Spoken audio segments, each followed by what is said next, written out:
Bumoto sa kauna-unahang pagkakataon ang mga persons deprived of liberty o PDLs para sa Barangay at Sangguniang Kabataan Elections o BSKE ngayong araw ika-30 ng Oktubre.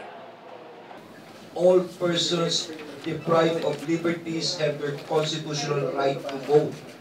Ang sinasabi, unless masentensyahan ka, ikaw ay inaantay mo pa lang at naghihiling pa lang, wala kang pasentensya, ito'y nirekognisa ng Estado ang karapatan mong bumoto.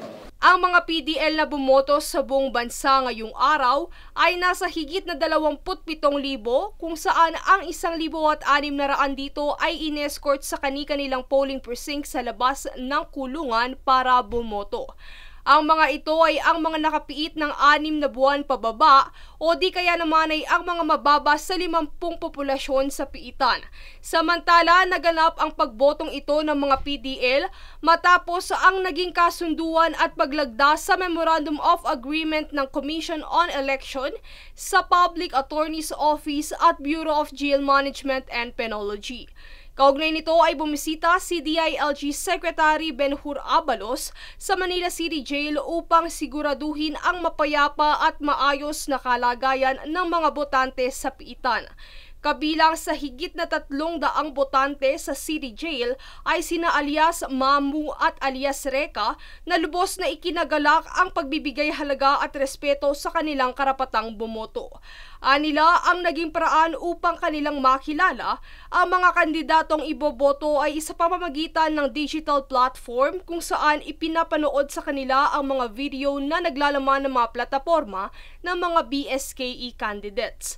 Bukod dito ay nabanggit din ni Abalos na hindi rin nila ipinagkait ang mga karapatan ng mga PDL na kumandidato para sa halalan kung saan sa kasalukuyan ay mayroong 8 mga kandidatong PDLs sa buong bansa ang tumakbo para sa posisyon ng kagawad at barangay chairman.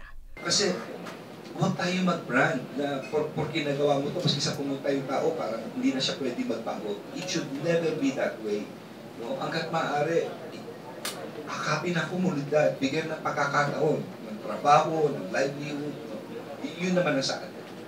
Sinabi ni Abalos na malaki ang magiging kontribusyon ng mga PDL sa botohan sapagkat ang bilang ng nasa 300 botante sa Manila City Jail ay malaking porsyento sa karaniwang populasyon ng isang barangay sa Maynila na nasa 500.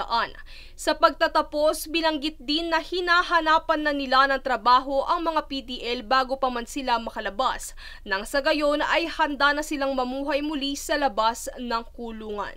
Princess Castro, nag-uulat para sa One Media Network.